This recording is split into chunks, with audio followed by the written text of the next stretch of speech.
If you like model railroads, there's only really one place to go. Spanning across multiple floors with over 100,000 square feet of dioramas, Minatur Wunderland has been hyped as one of the greatest model train museums in the world.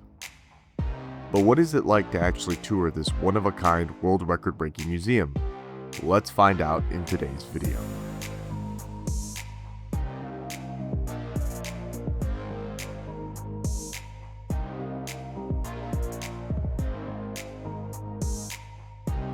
Minatur Wunderland is located in Hamburg, Germany.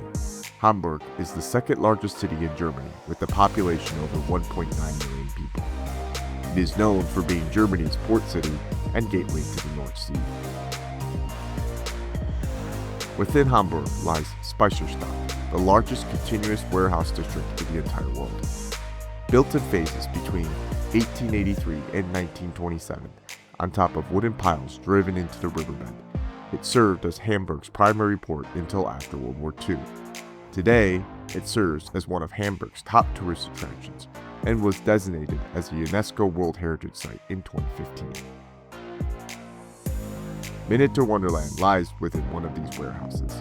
Spread across two buildings within the Speicherstadt, the Wunderland is home to the largest model train display in the entire world. It features dioramas across multiple countries and territories, including Italy, Germany, United States, Brazil, Scandinavia, Switzerland, and Monaco. It holds multiple Guinness World Records, including the largest train set ever constructed, the largest cross-scale model railway layout by length, and the longest melody played by a model train, which the latter record was achieved in 2021. Now, let's head inside and take a look at all of the exhibits.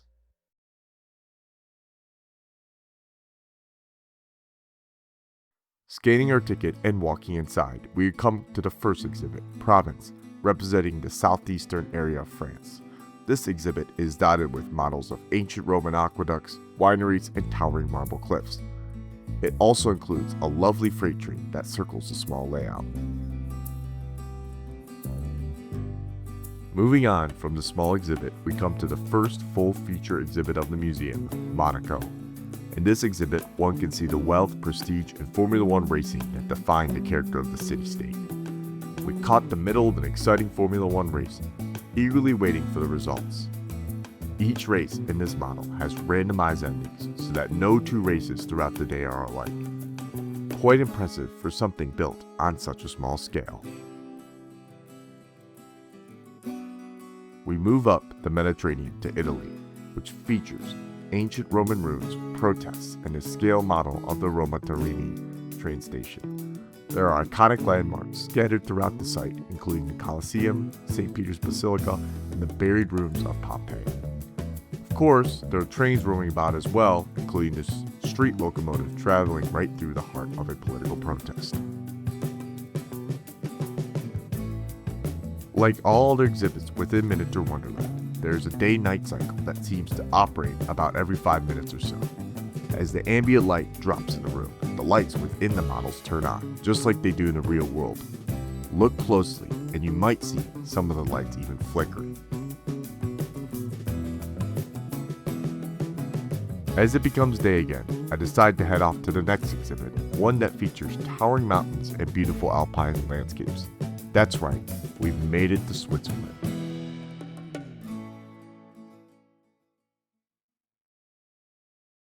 Spread across multiple floors of the museum, the Switzerland exhibit features a unique type of railroad.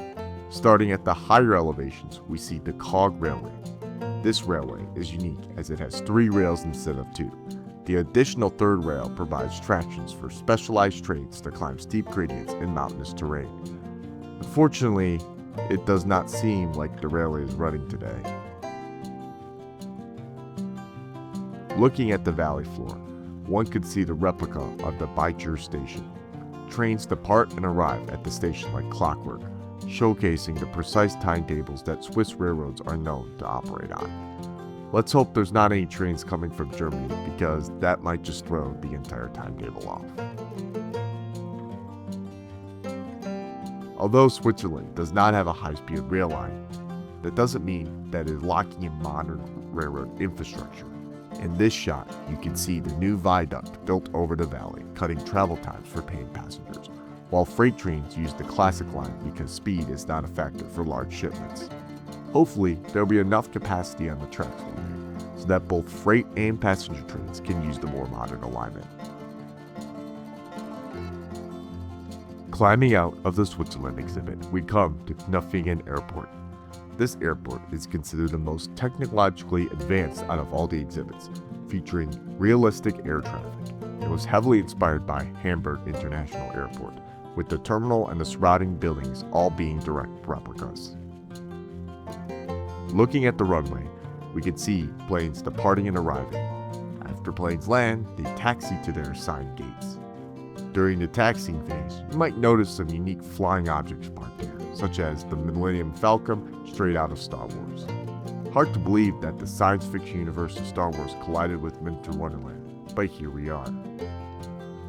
Like all other exhibits, the airport has a day and night cycle. At night, one can see all of the runways and taxi lights light up in addition to the lights on the model aircraft. Once again, the attention to detail is exceptional. I was surprised to find that even the signs on the highway leading up to the airport were well lit and easily legible. It's truly an unbelievable testament to the entire Wonderland team. After watching planes take off for 10 to 15 minutes, it was time to cross the pond and head to a familiar country, the United States of America.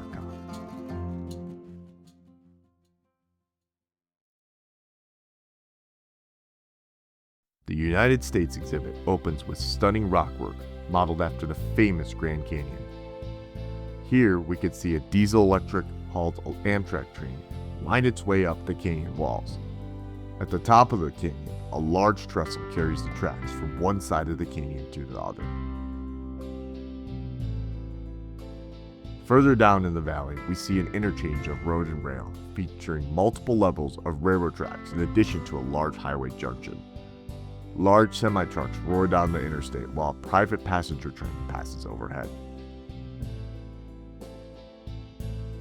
We decide to take a road trip out further west.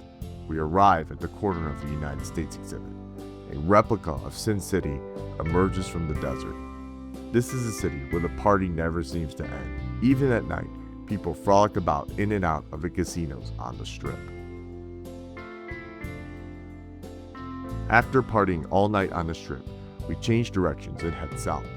We end up at Ocean Drive in Miami, just in time for the evening festivities.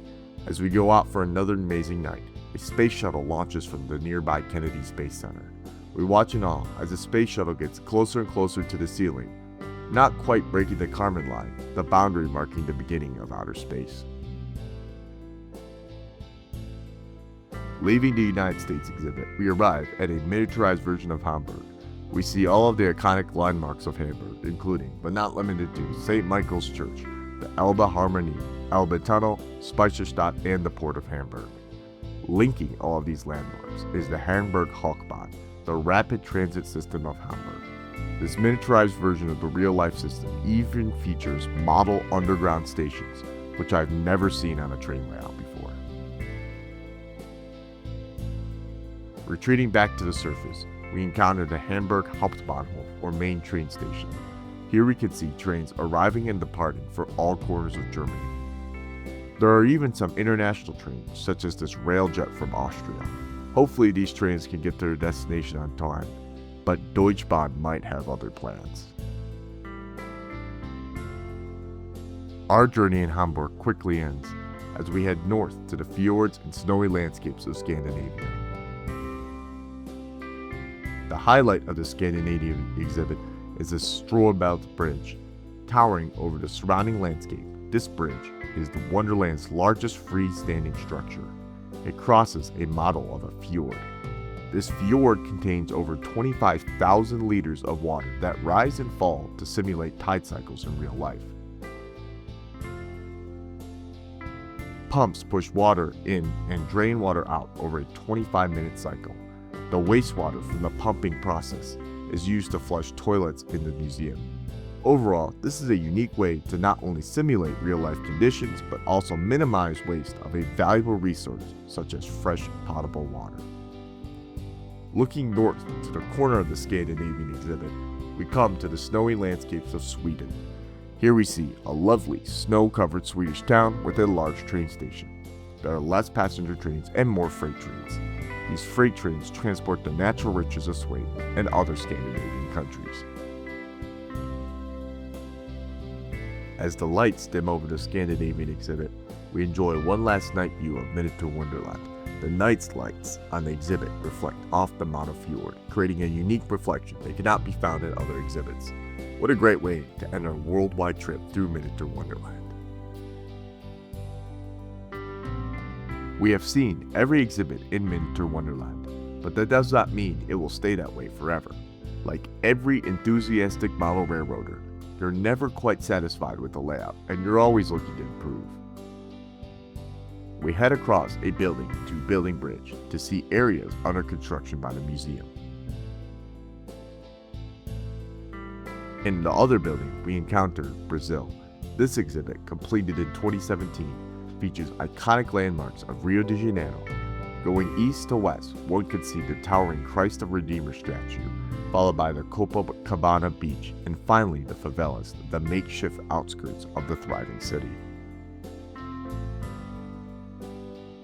The Brazil mini exhibit is part of the larger South America exhibit that is currently under construction. There's no completion date for the exhibit, however, the final build-out will feature landscapes represented by every South American country. Hopefully, the attention to detail that was shown by the model railroaders in the other parts of the museum will transfer to this exhibit so that we get a detailed representation of all the unique railroads and landscapes of South America. I can't wait.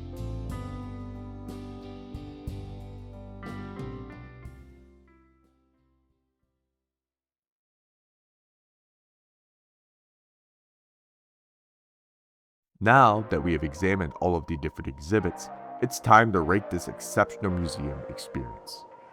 Unlike my transportation reviews, I won't be giving any specific numbers per se, but instead talk about my experience on Minatur Wunderland in broad terms. Overall, I found the experience to be amazing and inspiring.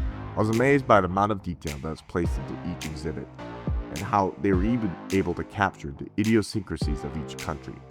I was inspired by the new expansion areas that were being built in separate buildings, showing that the museum is continuing to invest and improve upon itself. And finally, for 18 euros, I thought the experience was well worth the price and would recommend it to anybody visiting Hamburg.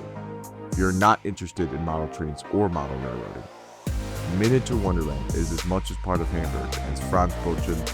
They have become important parts of the city's culture. I'm looking forward to seeing the new sections being completed, and I hope I come back to see what I've missed in the near future.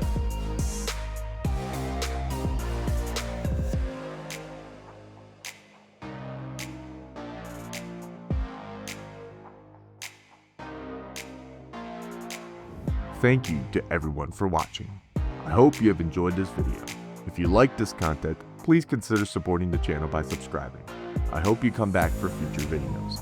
Have a nice day, and goodbye.